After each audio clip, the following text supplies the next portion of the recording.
Recipe potato beans பொரியல். வாங்க அதுக்கு தேவையான இன்க்ரீடியன்ட்ஸ் பார்க்கலாம். 1/4 kg பொட்டேட்டோ, 1/4 kg பீன்ஸ் ரெண்டுத்தையும் சேர்த்து பாயில் பண்ணி எடுத்துக்கலாம். பொடியாக நறுக்கின வெங்காயம், பூண்டு, கறிவேப்பிலை, மஞ்சப்பொடி, மிளகாய்த்தூள், கரம் மசாலா, தாளிக்க எண்ணெய், கடுகு, ஜீரகம், தேவையான அளவு உப்பு.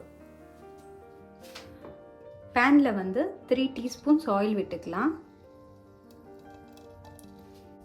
கடுகு, ஜீரகம், பூண்டு, கறிவேப்பிலை, பொடியாக நறுக்கின வெங்காயம்.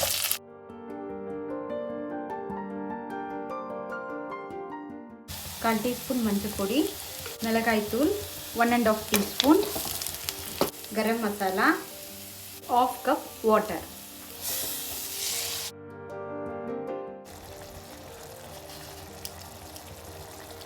தேவையான அளவு சால்ட். ஆல்ரெடி நான் பொட்டேட்டோலேயோ பீன்ஸ்லேயோ சால்ட் ஆட் பண்ணி பாயில் பண்ணதுனால கொஞ்சமாக சால்ட் ஆட் பண்ணியிருக்கேன். இப்போ இந்த பொட்டேட்டோவை ஆட் பண்ணிக்கலாம். பீன்ஸ்,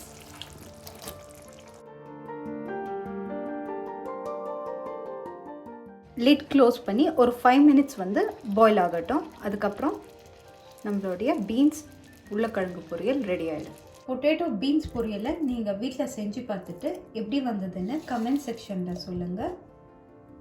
இந்த வீடியோ உங்களுக்கு பிடிச்சா லைக் பண்ணுங்கள், ஷேர் பண்ணுங்கள், சப்ஸ்கிரைப் பண்ணுங்கள். தேங்க்யூ.